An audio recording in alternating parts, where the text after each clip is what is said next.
நான் போய் first consultation பண்ணப்போ ஆக்சிஜன் சப்போர்ட்டில் இருந்தார். ஃபஸ்ட் திங் ரொம்ப மென்டலி டிப்ரெஸ்டாக இருந்தார். அவங்க சிம்டம்ஸை விட மென்டல் டிப்ரெஷன் தான் ரொம்ப ஜாஸ்தியாக இருந்தது அவங்களுக்கு.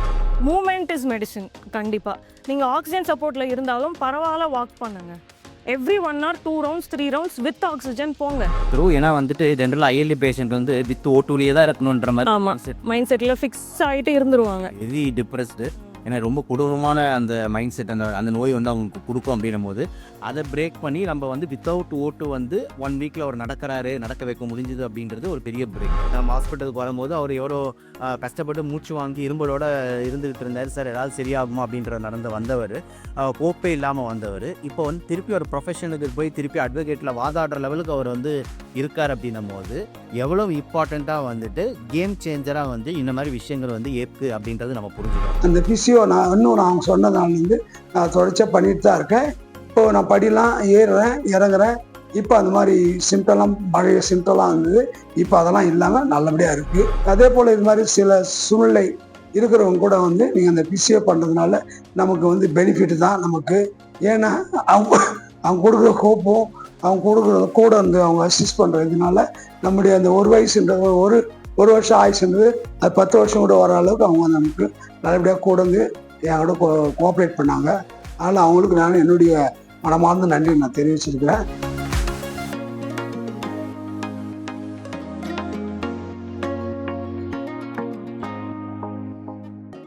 சென்னை இன்ஸ்டியூட் ஆஃப் பல்நாலேஜ் நேயர்களுக்கு வணக்கம். இன்னைக்கு வந்து ரொம்ப ஒரு இன்ட்ரெஸ்டிங்கான கேஸ் பற்றி உங்ககிட்ட டிஸ்கஸ் பண்ணணும். அந்த கேஸ் வந்து எப்படி வந்து அவரோட லைஃப் மாறுச்சு அப்படின்ற மாதிரி வந்து ஒரு இம்பார்ட்டண்ட்டான ஒரு டிஸ்கஷன் தான் இது.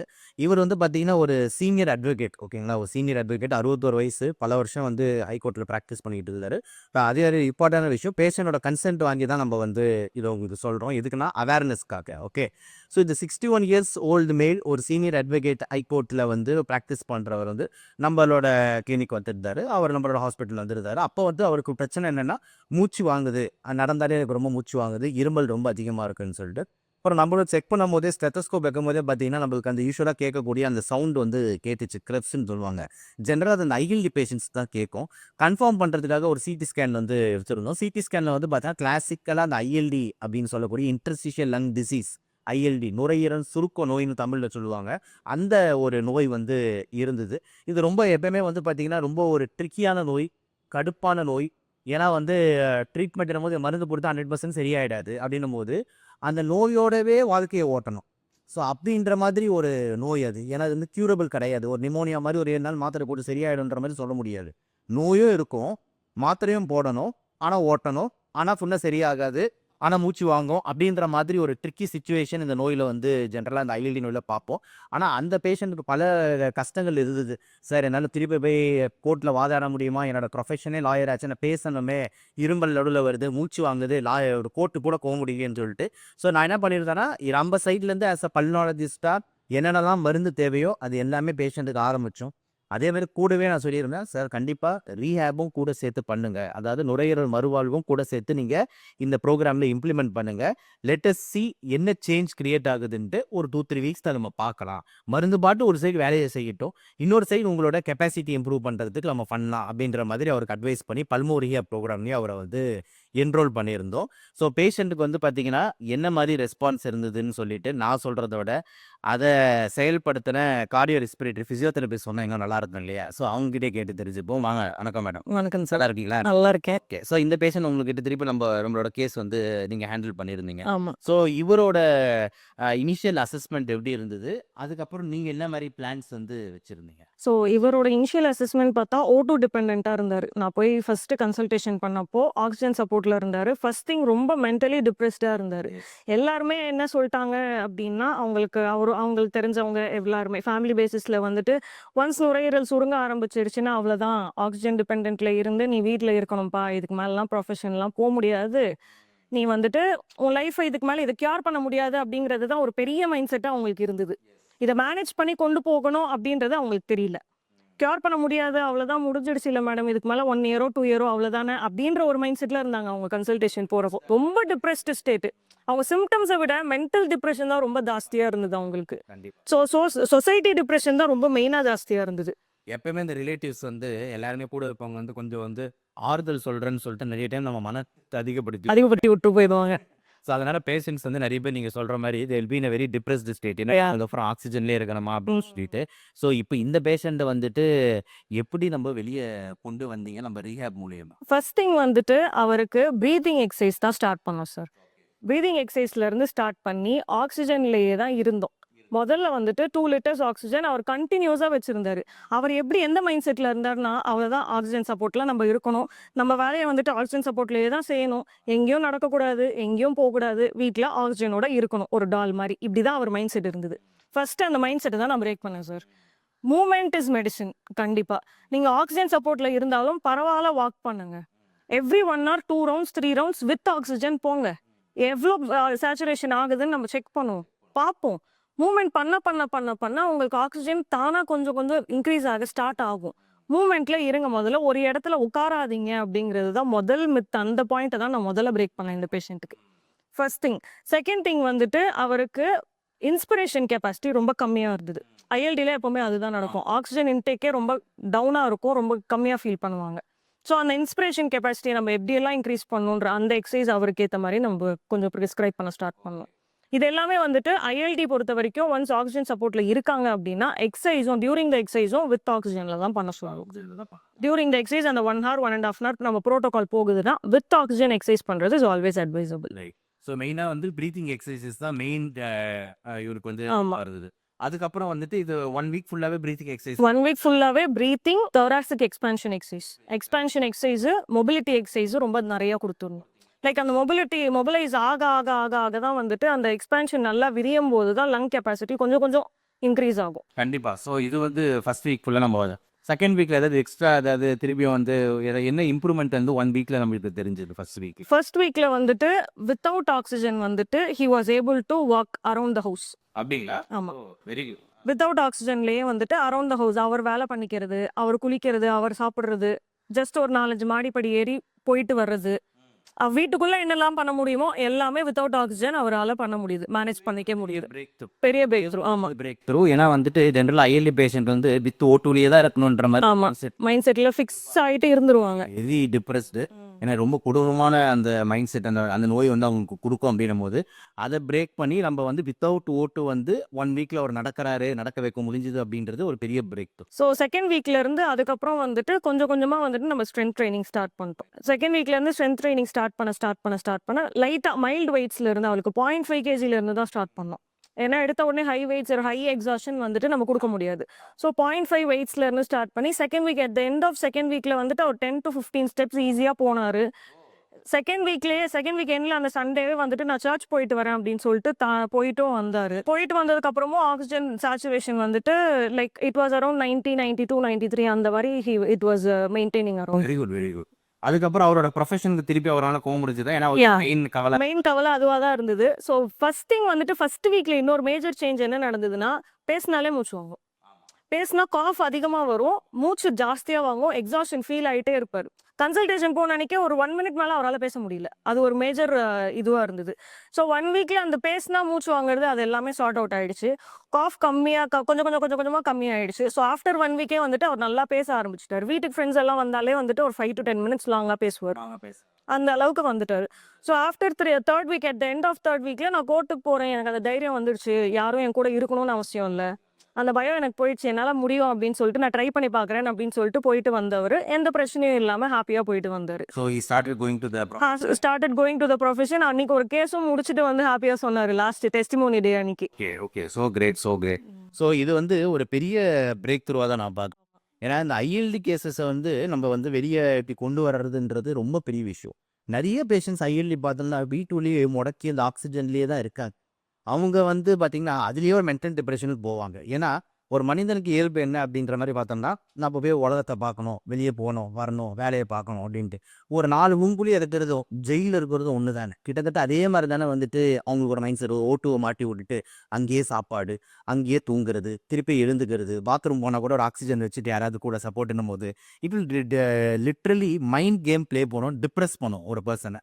ஸோ இந்த இடத்துல வந்துட்டு ரொம்ப இம்பார்ட்டண்ட்டாக நம்ம டீம் என்ன பண்ணுறாங்க அப்படின்னா they're trying to give mental support to them. ரொம்ப ரொம்ப இம்பார்ட்டன்ட். போனோம் ஒரு எக்ஸசைஸ் போனோம் அப்படின்னு இல்லாமல் அவங்க கூட நல்லா பேசி அவங்கள மோட்டிவேட் பண்ணி மென்டலாக வந்து பார்த்தீங்கன்னா அவங்கள ப்ரிப்பேர் பண்ணி உங்களால் முடியும் வாங்க ஏன் பயப்படுறீங்க நாங்கள் தான் இருக்கோம்ல அப்படின்னு சொல்லிட்டு மென்டல் ப்ரிப்பரேஷன் பண்ணி அவங்கள வந்து கொஞ்சம் கொஞ்சமாக அதுவும் எடுத்த உடனே ஓவராக வந்துட்டு இல்லாமல் அதுதான் வந்து ஒரு ப்ரொஃபஷனலிசம்க்கும் தெரியாமல் பண்ணுறதுக்கு வித்தியாசம்.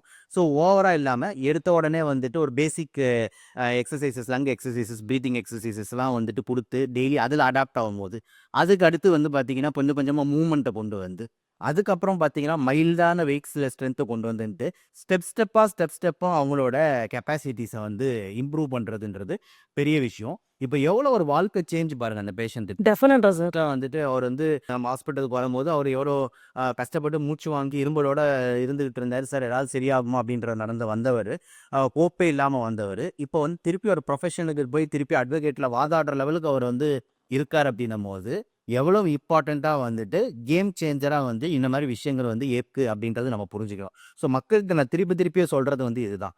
மருந்துங்க அப்படின்றது கண்டிப்பாக ஒரு சைடில் தேவைப்படுது, அதில் மாற்று கருத்தே இல்லை. இப்போ வந்து பார்த்தீங்கன்னா இப்போ இவர் கேஸ் கூட மருந்துக்கு கண்டிப்பாக வந்து இருந்ததுனால தான் உள்ளே போயிட்டு அவருக்கு நுரையீரலோட வீக்கம் குறையிறது, நுரையீரலோட சுருக்கத்தை ஃபர்தராக அதிகமாகாமல் பார்த்துக்கிறது, இந்த மாதிரி வேலையெல்லாம் மருந்துக்கு கண்டிப்பாக செய்யும். இன்னொரு சைடில் வந்து பார்த்தீங்கன்னா நம்மளோட இழந்த அந்த மசில் பவர், இழந்த அந்த லங்ஸோட பவர், இழந்த அந்த ப்ரீத்திங் மசில்ஸோட பவர், இழந்த அந்த ஆக்சிஜனை திருப்பி கொண்டு வர்றதுக்கு கண்டிப்பாக வந்துட்டு பல்மோ ரீஹபிலிட்டேஷன் தேவை.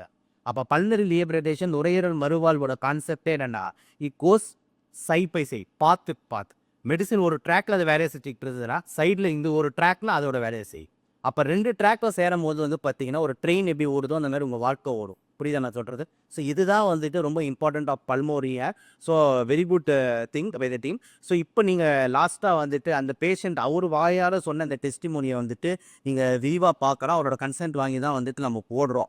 ஒரு ஃபேஸ் ஐடென்டிட்டி இல்லாமல் இருக்கணுன்றதுக்காக அவரோட இமேஜ் மட்டும் கொஞ்சம் லைட்டாக ப்ளர் பண்ணியிருப்போம். ஸோ நீங்கள் அவரோட டெஸ்டிமோனியை பார்க்கலாம். So it is a very massive change. So கண்டிப்பாக உங்கள் வீட்லேயோ இல்லை உங்களுக்கு தெரிஞ்சவங்க யாராவது இந்த மாதிரி ஆக்சிஜன் டிபெண்ட்டாக இருக்காங்க, இந்த மாதிரி ஐஎல்டி பேஷண்ட் சிஓபிடி பேஷண்ட் இருந்ததுன்னா தைரியமாக இந்த பல்மோ ரீஹேபு ஒரு 3-4 வீக்ஸ் எடுத்து பார்க்கறதுல எந்த தப்பும் இல்லை. இவர் 3 வீக்ஸ் தானே எடுத்தாருங்க. ஆமா சார். ஏன் அப்படின்னா இவர் ஸ்டார்டிங் ஸ்டேஜ்லயே ரீஹேப் எடுத்தார்.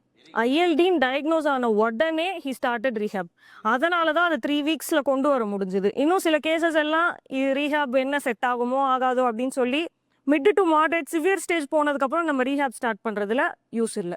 அதனால ரொம்ப இம்பார்ட்டண்ட்டாக வந்துட்டு நம்ம சீக்கிரமாகவே இதெல்லாம் ஸ்டார்ட் பண்ணோம்னா உங்கள் பாடி ஃபங்க்ஷன்ஸை உடனே ரீகெயின் பண்ண முடியும். ரொம்ப லாஸ்ட் ஸ்டேஜுக்கு போயிட்டு 10 லிட்டர் ஆக்சிஜன் தேவைப்படுது, அதே மாதிரி ஆள் ரொம்ப ஒல்லி ஆகிட்டாங்க, ஃபுல் மசில் லாஸ் ஆகிடுச்சுன்னு அப்போ நம்ம கொண்டு வர்றது இன்னும் சேலஞ்சிங்காக இருக்கும். அப்போ 3 வாரம் எல்லாம் இப்போ take even 3 months also creates little change அப்படிங்கிறதுனால early we start early we get the thing அப்படின்ற மாதிரி சொல்லி முடிப்போம். இந்த அவரோட டெஸ்டிமோனி இப்போ வரும், நீங்கள் பாருங்கள். அதே மாதிரி வந்துட்டு தயவு செஞ்சு இந்த மாதிரி கேசஸ் ஏதாவது இருந்ததுன்னா வீட்டில் முழங்காதீங்க, வந்து எங்களை அணுகுங்க. சென்னை இன்ஸ்டியூட் ஆஃப் பல்மனாலஜி நம்ம கீழே டிஸ்கிரிப்ஷனில் நம்பர் எல்லாமே இருக்குது. வாங்க, ஏதாவது ஒரு சேஞ்சோ ஒரு லைஃப்பில் கிரியேட் பண்ணுறதுக்கு தான் டாக்டர்ஸ் கெட் கேர் டீம் எங்கள் கூட இருந்து நாங்கள் எல்லாருமே வந்து அதுக்கு தான் இருக்கோம். So please make use of the opportunity. என் பெயர் செல்வகுமார். நான் வந்து வழக்கறிஞராக பணியாற்றி வருகிறேன். இந்த நீதிமன்றத்துக்கு நான் வெளியே சென்று வரும்போது எனக்கு வந்து மூச்சு திணறல், மேலும் எனக்கு இருமல் எல்லாம் வந்து நல்லா ஒன்றும் பண்ண முடியாத சூழ்நிலை, உடம்புலாம் சோர்வாயிடுச்சு. அது மாதிரி சூழ்நிலையில் நான் வந்து மருத்துவமனைக்கு போனேன். மருத்துவமனைக்கு போனால் டாக்டர் என்ன சொல்லிட்டாருன்னா, எல்லாத்தையும் பார்த்துட்டு உங்களுக்கு லங்ஸ் வந்து சுருக்கமாக இருக்குது, அதனால் உங்களுக்கு ஓட்டியும் கம்மியாக இருக்குது, நீங்கள் வந்து மெடிசன்லாம் இது பண்ணிக்கணும் அப்படின்னு சொல்லி இது பண்ணாங்க. அதுக்கப்புறம் அங்கே போயிட்டு நான் எல்லாத்தையும் டெஸ்ட்டுக்கெல்லாம் பார்த்தேன். பார்த்ததுக்கப்புறம் அவங்க என்ன பண்ணாங்கன்னா, அந்த மெடிசின்ஸ்லாம் பார்த்துட்டு உனக்கு இப்போ இந்த காஃப்லாம் வருதுன்னா அந்த லங்ஸ் சுருக்கம் இல்லாத மாதிரி இருக்குது, அதனால் நீங்கள் வந்து என்ன பண்ணணும்னா பிசியோ இப்போ பார்க்கணும் அப்படின்னாங்க. பட் இதுக்கு முன்னாடி எனக்கு என்னன்னா, எங்கள் வீட்டு மாடிப்படியில் நான் ஏறி வரும்போது வீட்டுக்கு வரும்போது என்னால் நிற்க முடியாது, உடனே இருமல் வரும், ஒரு மாதிரி சோர்வாக இருக்கும், உட்கார கூட என்னால் முடியாது. அதே மாதிரி மாடிப்படியில் வரும்போது ரொம்ப எனக்கு மூச்சுத்திணறல் அப்படியே இருக்கும். ப்ரீத்திங் வரும்போது அப்படியே பம்பு இது மாதிரி எழும்புற மாதிரி இருக்கும். அப்புறம் இந்த டாக்டர் திரும்ப என்ன பண்ணாங்கன்னா, என்னை கூப்பிட்டு இது மாதிரி வந்து நீ பிசியோ வந்து கண்டிப்பாக நீ அட்டன் பண்ணி ஆகணும், மூச்சு திணறலாம் உங்களுக்கு வருது, அதனால் அந்த ப்ரீத்திங் எக்ஸசைஸ் பண்ணி ஆகணும் த்ரூ பிசியோ அப்படின்னு சொன்னாங்க. அதுக்கப்புறம் நானும் என்ன பண்ணேன், பிசியோ இது மூலிமா கிட்டத்தட்ட ஒரு 22 நாள் அவங்கள கூப்பிட்டு வச்சு அவங்க வந்து எனக்கு எல்லாமே பண்ணி கொடுத்தாங்க.